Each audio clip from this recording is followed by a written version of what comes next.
Here we go. In fact, you're going to get to see it now. So off the line, look, hooks it up. You know, not only is it a good reaction time, but it's great traction, and it's a good line. One wheel maybe over the inside, and that's it. Door shut, away you go. That is what I love about this, is that obviously it comes down to the driver on the line. Besides reaction time, getting that clutch control right, getting that immense power down, ensuring you've got maximum traction off the line. It really does come down to the start, especially with a very, very busy turn one, as we're going to see heading into the next race where there are 5 cars going door to door.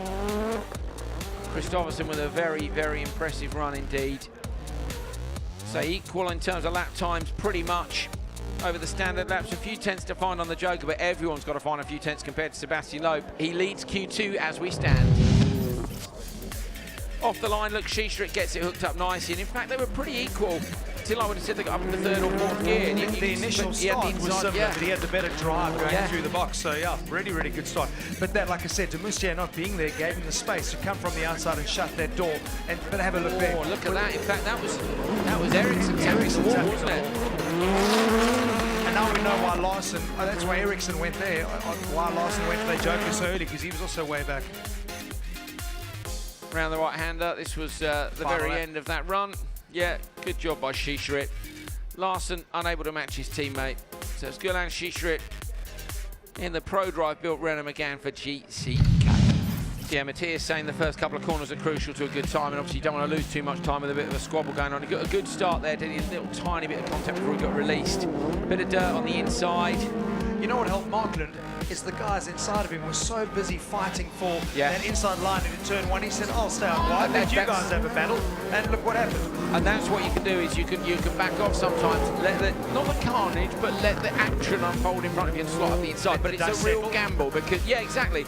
But it is a real gamble because you don't know. You know, if it doesn't unfold on the inside in front of you, you don't get that advantage. You go, well, hang on, I've just given up a chance at P2 for P5. Sometimes it works out and you're like, hey, happy days, I'm right up at the front. But no such problems for Ekstrom. He was right up at the front anyway, hammering in the good lap times, and he was there. Look how close the merge was between Kevin Hansen and Anton Markland. Markland doing a fantastic job in the GCK machine, but Ekstrom takes it, not quite as fast as Johan Kristoffersson.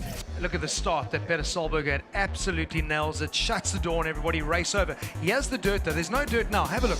Everyone's putting 2 or 3 wheels over because turn 1 has become such a critical turn on the circuit. So that's going to slow them down later on in the race. I wonder if they're going to look at that. The problem is, of course, as well, now the dirt's in the road, the drivers are cutting to counteract the dirt being in the road. Every time they cut, they drag more dirt into the road. So, you know, this time round, it's maybe helped Kristoffersson being in the first race, but there's no arguing that Kristoffersson did exactly what he needed to do. Respond to a terrible Q1, smash the lap time to take the session. Look, it was such a close battle for the rest of it. We saw that merge with Timmy Hansen and Bakkerud. A lot of action in the back, and I think that's where the Peugeots tripped over themselves actually in this race, and really gave the advantage back to PSRX.